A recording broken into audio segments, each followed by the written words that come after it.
Good morning to all.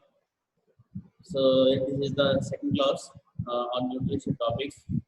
So already we discussed about basic things about what is balanced diet, nutritional importance of carbohydrates, proteins, fats, basal metabolic rate, specific dynamic action.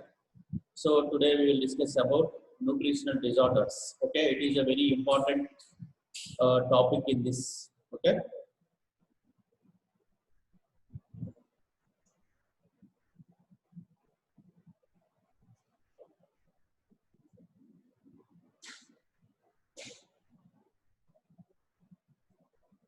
Nutritional disorders.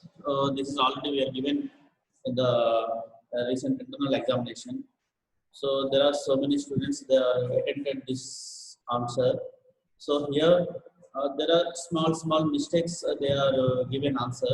So here nutritional disorders mainly it is categorized into two categories. One is undernutrition, one is overnutrition. So in that undernutrition, protein energy malnutrition, we are given the question is protein energy malnutrition. So here there are 60% of the students they are mentioned about obesity also.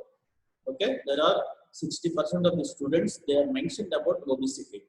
But here in that the protein energy malnutrition is undernutritional disorder. So there is no need to mention about obesity. Obesity is a overnutrition disorder. Okay, obesity is a overnutrition disorder. So in that undernutrition disorders, there are mainly two malnutrition disorders. What are those? One is Kwashiorkor, second one is marasmus. One is Kwashiorkor and the second one is marasmus. So here Kwashiorkor, it is a protein malnutrition disorder. Protein malnutrition disorder. Marasmus is a calorie malnutrition disorder. There are another type, marasmic Kwashiorkor. Another type is marasmic Kwashiorkor disease. So here, both protein and calories, both are deficiency that is taking place. Okay. So undernutrition, the most important protein energy malnutrition disorders are Kwashiorkor, marasmus, and marasmic Kwashiorkor. Okay. Other one is overnutrition disorders. Overnutrition disorders, when we are taking overnutrition, there is a chance to get some diseases. Okay. Here, in the undernutrition disorders are obesity, diabetes mellitus, chronic heart diseases or atherosclerosis, hypertension, BP, certain cancers. So these are all producers due to overnutrition. So before discussing about individual disorders, we need to know about acute malnutrition. What is acute malnutrition? So regarding this also, there are some students they are mentioned, but here they are mentioned what they are mentioned: moderate malnutrition, acute malnutrition. Like that, they are given different malnutrition categories. But here, acute malnutrition only you have to mention. So here, acute malnutrition, that is again two types. Okay, acute malnutrition, that is again two types. Okay, so here, what is acute malnutrition? Acute malnutrition is a undernutrition disorder. Acute malnutrition is a undernutrition disorder. So suddenly they are not getting nutritional foods. Okay, so here acute malnutrition is a undernutrition caused by a decrease in food consumption and or illness that maybe produces acute malnutrition. It is especially seen in the children, So here acute malnutrition again categorized into two types. What are those? MAM and SAM. What is MAM?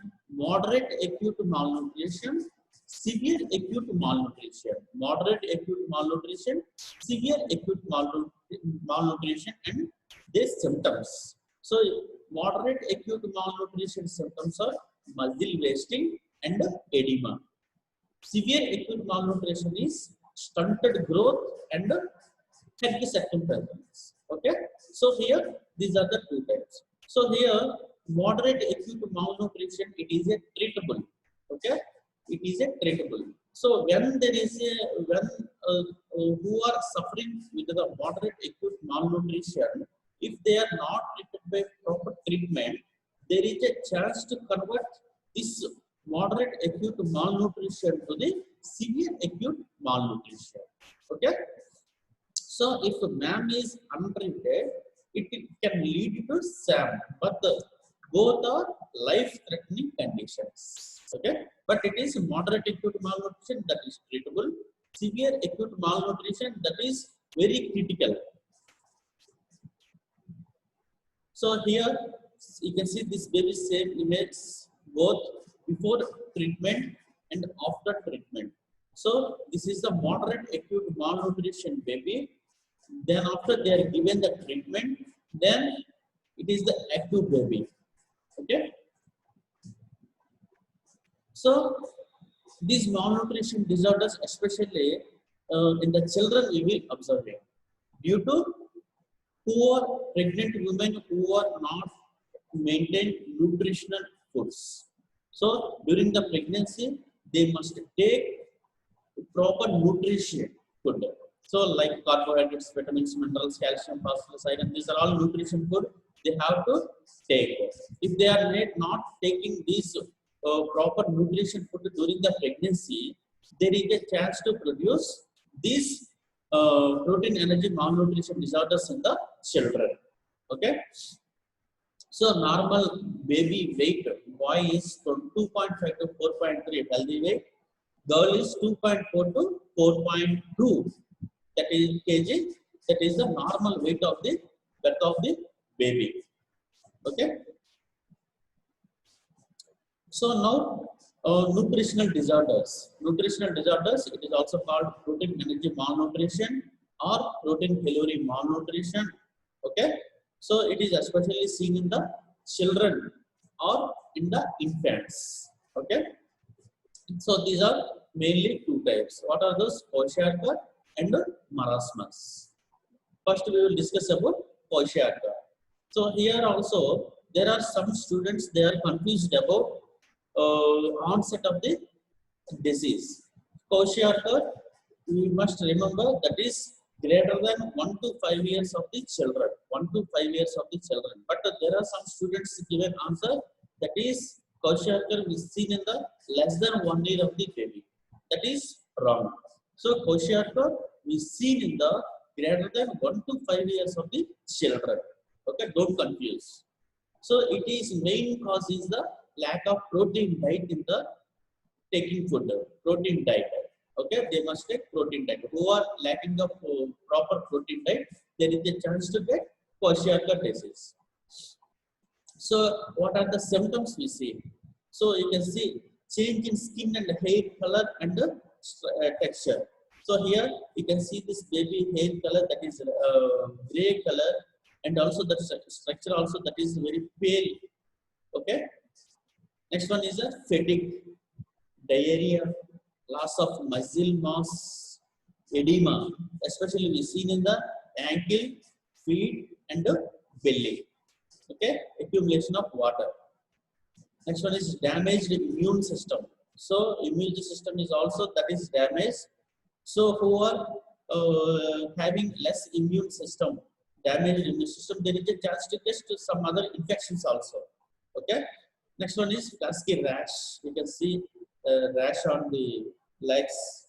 Okay. So these are all symptoms of the Kwashiorkor. Next one is marasmus. Marasmus is seen in the less than 1 year of the baby. Less than 1 year of the baby. So less than 1 year, most of the babies, they are depending on the getting nutrition depending on the mother's milk. So who are lacking taking of the mother's milk, there is a chance to get this marasmus disease, that is also less than 1 year of the babies. So especially the marasmus main cause is caloric starvation. Caloric starvation, chronic lack of calories in that nutrition. Okay. So here it is marasmus. It is especially due to malnourished mother. So who are not taking proper nutrition during the pregnancy, those are called malnourished mother.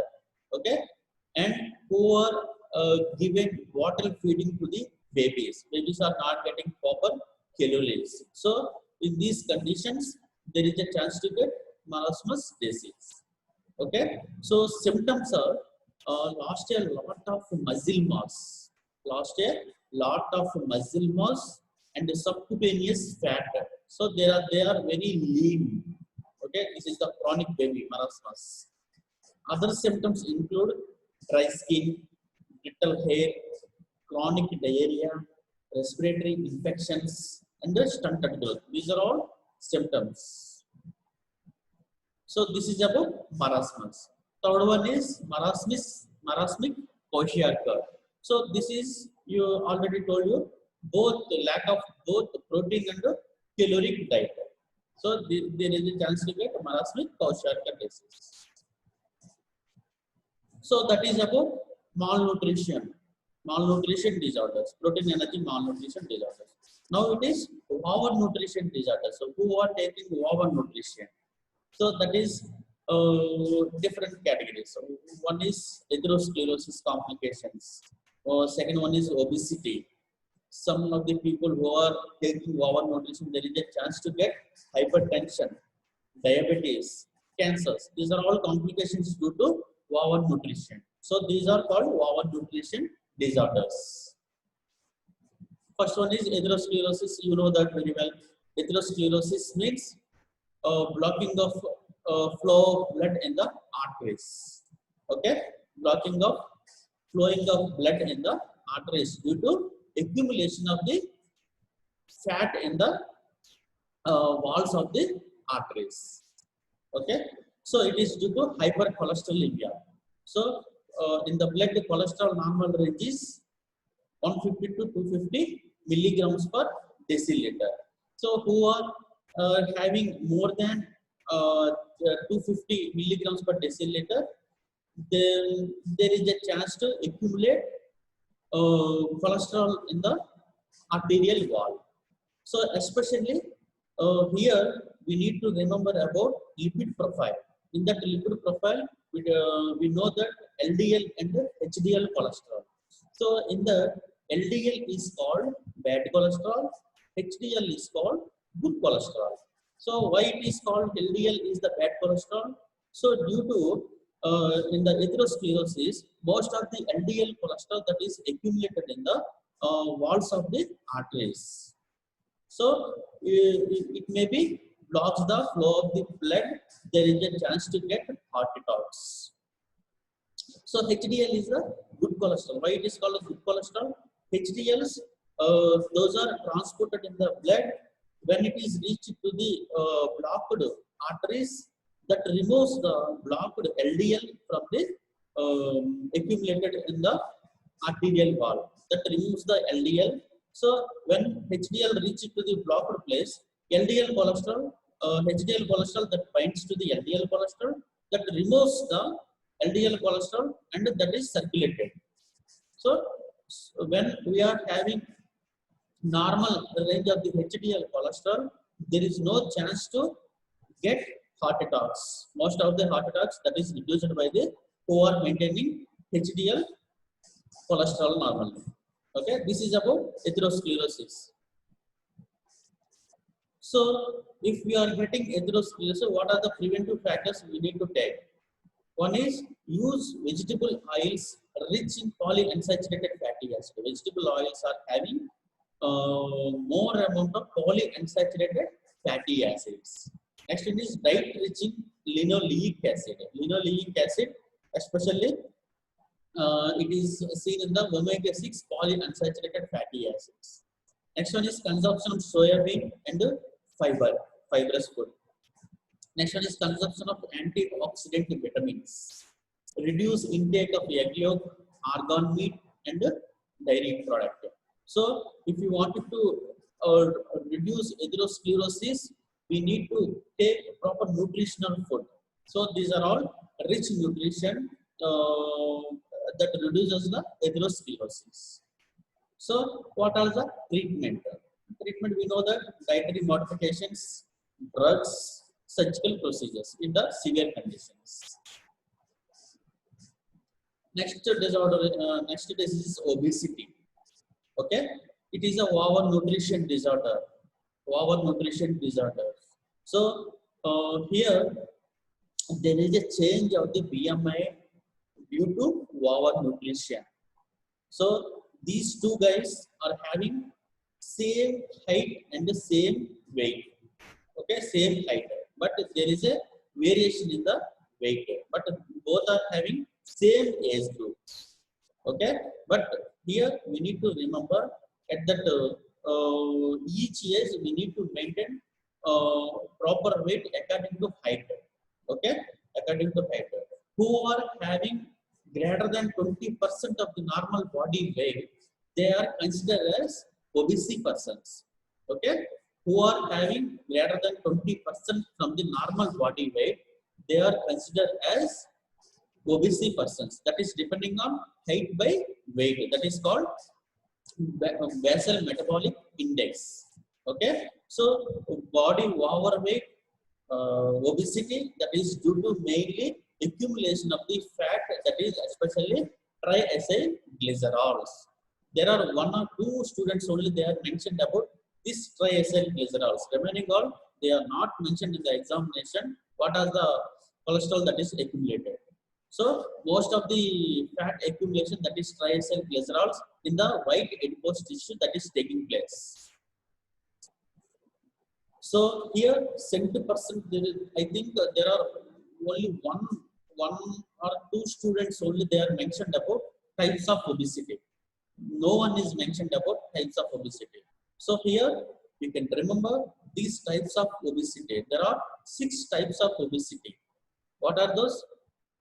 Juvenile onset of the obesity.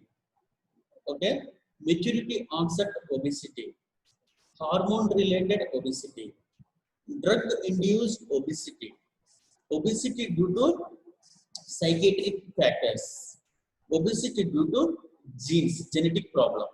Okay, so juvenile means before puberty.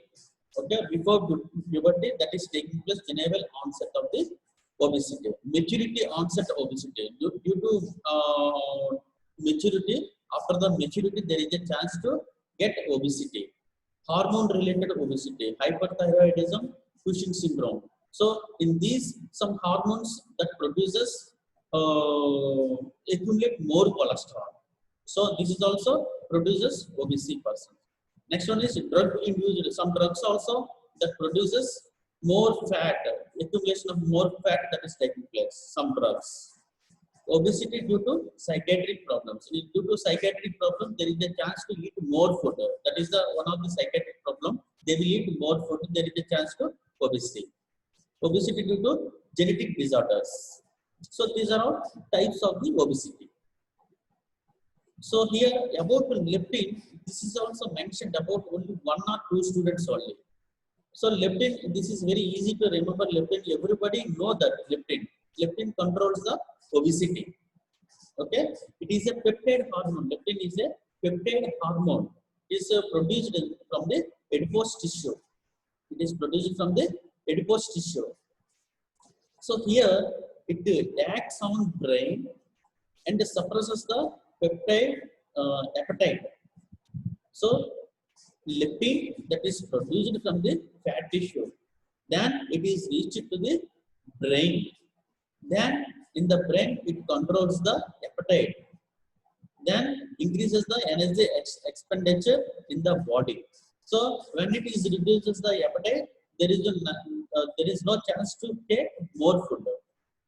Okay, so in the obesity persons, what happened? Obesity person, normally leptin is released, but here leptin action on the brain that is not taking place. Okay, so here leptin, their nervous system becomes less sensitive to leptin. So due to obesity, in the obesity persons, leptin normally that is released, but here leptin action that is not taking place due to this is sensitive to the nervous tissue that is very less. That's why leptin action that is not taking place on the brain. So when there is a leptin action that is not taking place, so there is a chance to, there is no control on the taking of the food. So they will take more food. So this is the action of the leptin on the obese persons. So you must remember. What are the complications? Different complications. We know that osteoarthritis, body fat abnormality, so metabolic syndrome, hypoventilation, breathlessness, okay, stroke, brain stroke, sleep apnea, heart diseases, high blood pressure, diabetes mellitus, cancer, hyperlipidemia in the fatty liver. These are all different complications due to obesity. So about obesity, you have to mention all these things. Okay. Next complication of the overnutrition, that is hypertension, BP. So BP is due to obesity, atherosclerosis, and also who are taking high salt intake. These are all conditions we will get BP complications. It is different types: mild hypertensive, severe hypertensive, chronic hypertensive. Okay, in the mild hypertensive, we have to reduce body weight. Okay, and also we have to reduce salt intake. These two we have to maintain for the normal BP. So who are having mild hypertensive, there is no need to further treatment. We have to reduce body weight, and also we need to take low salt intake. That is normally reduces the BP. Next category is severe hypertensive. In the severe hypertensive, that is depending on medications, that reduces due to medications, diuretics, antihypertensive drugs reduces the BP. So it is drug dependent treatment.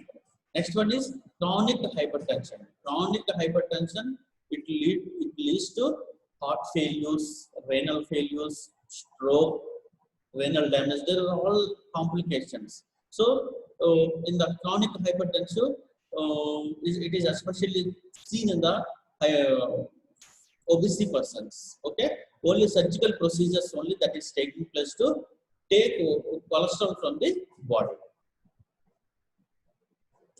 Diabetes mellitus, we know that about diabetes mellitus, obesity is the important risk factor for the development of the type 2 diabetes mellitus. So who are suffering with the type 2 diabetes mellitus, if they are taking over nutritional food, there is a chance to some other complications. Okay, type 2 diabetes mellitus patients, they must maintain nutritional food. Who are taking over nutrition, there is some complications, there is a chance to get. What are those? Diabetic nephropathy, nerve damage; retinopathy, eye damage; neuropathy, nerve damage. Okay, nephropathy, kidney damage; foot ulcer, diabetic foot ulcer. There is a wound in the foot. Chronic heart disease, heart blocks. So these are all complications due to overnutrition in the diabetes patients. Cancer. So cancer is also, some cancers also that may be produced due to overnutrition. What are those cancers? Colon cancer, breast cancer, prostate cancer. These are all uterus cancer. Okay, these are all complications due to overnutrition. Okay, so due to who are suffering with the overnutrition and the cancer patients, they must take dietary fiber and diet-rich antioxidants. Dietary fiber and diet-rich antioxidants. Who are taking these two nutritional foods, dietary fiber and diet-rich antioxidants, there is a reduced to chance to get a different types of the cancers. Okay. Next one is body mass index. Body mass index means according to our height, we have to maintain some weight. Okay, so it is called basal metabolic index. Basal metabolic index, weight in kilograms by height in meters square. So there are some students, they are mentioned about height in meter only. They are not mentioned about square. Okay. There are some students, they are mentioned about centimeter square. Okay, that is wrong. So you have to BMI is a weight by height meter square. Okay. So normally BMI, it is a underweight is less than 18.5. Less than 18.5. If you are having a BMI is less than 18.5, they are considered as underweight. So healthy weight is 18.5 to 24.9. This is healthy weight. There is no chance to get any diseases or any disorders. Okay, 18.5 to 24.9 we need to maintain. So when we are getting 25 to 29.9, that is considered overweight. Okay, but it is not a obesity. It is a overweight. There is a chance to reduce their weight. If they are getting 30 to 34.9, they are considered as obesity. They have to reduce their weight. Otherwise, that is converted to the extreme obesity. If it is greater than 35, that is extremely obesity. Okay, so it is one example of the how to calculate. You can see once height is 170 centimeters. That means 1.73 meters. Weight is 73 kg. So weight by height meter square, that is 24.49. So 24.41 means this is a normal weight person. So that is about body mass index. So it is a revision class, nutrition. I'm not mentioned each and every point. Okay, I think you understood about this topic. So from the university examination, there is no doubt there is a confirmed question for 6 marks. Okay, this is the university examination pattern. Definitely you will get 6 marks. So in this topic you must read about protein energy undernutrition disorders and also overnutrition disorders, main concentration. Okay, thank you.